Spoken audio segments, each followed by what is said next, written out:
Welcome back. This lesson is about two things that make a trust work in real life: how the money gets distributed, when and under what rules, and how the trust defends itself against conflict, creditors, and challenges. Think of your trust as a sophisticated irrigation system for your family's future. You have the water, your assets, and the land, your beneficiaries. If you just open the floodgates and let all the water out at once, you might wash away the very crop you're trying to grow. But if you use a system of valves and timers, you could ensure that the water lasts for seasons to come. Today, we are going to learn how to set those timers and how to put a fence around the system so nobody else can tap into your reservoir. Let's start with the faucet settings: mandatory versus discretionary distributions.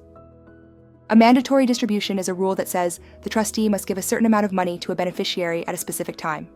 For example, every year on her birthday, Sarah gets $5,000. It's simple and predictable.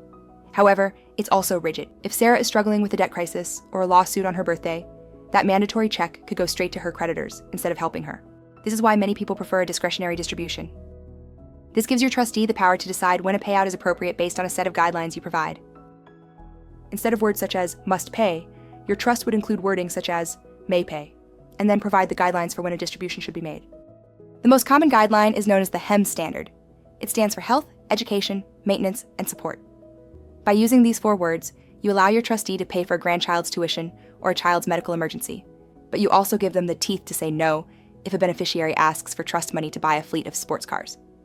Discretion is powerful for protecting beneficiaries who are young, impulsive, in unstable relationships, or vulnerable to creditors or others. But it also requires a strong trustee, because discretion creates decision-making, and decision-making can create conflict. When a trustee has broad discretion, beneficiaries often have limited ability to force distributions, which makes trustee judgment especially important. And while most trustees act in good faith, discretion can also be abused through delay, favoritism, excessive caution, or self-protection, if the trust includes no meaningful oversight. For that reason, many modern trusts include built-in protections that allow someone other than a court to step in if a trustee's discretion is misused. One common example is a trust protector, a neutral third party with limited powers to remove or replace a trustee, resolve deadlocks, or correct administrative problems without forcing beneficiaries into costly litigation. Beyond trust protectors, a well-drafted trust can include several other built-in safeguards to reduce the risk of abuse and minimize conflict. These may include removal for cause provisions, which allow a trustee to be replaced if they fail to follow the trust's terms, mandatory accounting requirements, so beneficiaries receive regular financial transparency. Some trusts also require mediation or arbitration before litigation, creating a less destructive path to resolving disputes. Used thoughtfully, these tools may strengthen the trust by ensuring discretion is exercised responsibly and in alignment with the grantor's intent. Here's one useful mental framework to determine what type of distributions you'd like the trust to make. If you want certainty, lean mandatory. If you want protection or flexibility, lean discretionary, often with HEM's guidelines and built-in protections, if you feel that is necessary.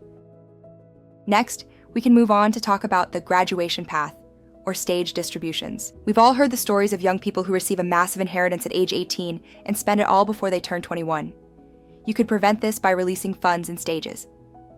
A very common strategy for everyday families is the 1/3 rule. The beneficiary receives 1/3 of their share at age 25, half of what's left at age 30, and the remainder at age 35. This allows them to make a few small mistakes with the first portion and gain the financial maturity needed to handle the larger amounts later. Staging creates a built-in learning curve. It also buys time for the trustee to step in if the beneficiary hits a rough patch: addiction, divorce, creditor issues, or just plain immaturity. You can also determine that distributions should be made once a condition is met or a milestone is reached, such as graduation or becoming employed. But avoid the trap of accidentally designing a trust that never pays out because you got too fancy. So if you use conditions, like pay upon college graduation, include a backup trigger such as upon graduation or at age 35, or create a backup plan to ensure the gift doesn't get stuck forever. Which leads us to the next point. When does the trust terminate? You get to decide when everything stops. For some, it's a specific date or age. For example, when a beneficiary reaches a certain age, a spouse dies, a child finishes school, or the trust balance drops below a certain amount. Some families actually choose to explore long-term or multi-generational trusts, sometimes called dynasty trusts, designed to last for multiple generations. However, for those trusts, you should be aware of an old legal hurdle called the rule against perpetuities, which in many states prevents a trust from lasting forever. Your professional guide could help you set the longest legal end date possible for your state. But regardless of the timeline, you need to decide, do you want a fixed end date or a continuing trust with ongoing rules? Now let's switch to how to design a trust to be defensive, to protect against outcomes you may not want. Life can be unpredictable, and creditors, lawsuits, or even a messy divorce could impact what happens to your trust. This is where you want to include certain provisions to help protect your trust. First is the spendthrift clause. This simple paragraph states that a beneficiary cannot sell or give away their future inheritance, and creditors generally can't grab trust assets before they're distributed. That matters because it can prevent a beneficiary from using the trust as collateral, and it makes it harder for creditors to reach the trust's core assets. An important reality check, however, spendthrift provisions are not magic. Once money is actually distributed to the beneficiary, it can often be reached like any other money they own. And certain claims, like child support or alimony, can be exceptions in many places. But as a general protective layer, spendthrift language is a big deal. Second is the no contest clause, also called an in terrorem clause. It is meant to discourage someone from attacking the trust. The logic is simple. If you challenge this document and lose, you forfeit what you would have received.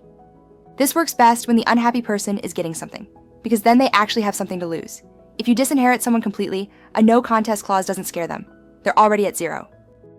Also important, no contest clauses aren't equally strong everywhere, and they're not bulletproof. A determined challenger, especially with a good lawyer, may find ways around it, or argue they had a valid reason to bring a claim.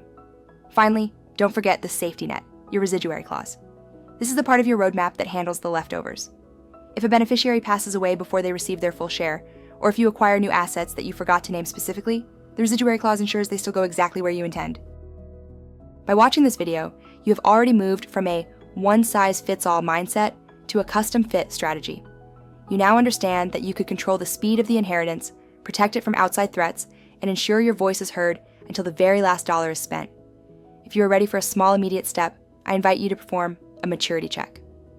Look at your list of beneficiaries. For each one, ask yourself, at what age or at what point would I trust this person to manage $100,000 responsibly? Just writing down that information in their notes section is helpful in making decisions.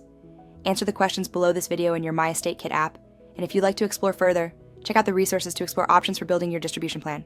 You're doing great. Let's keep building this roadmap together.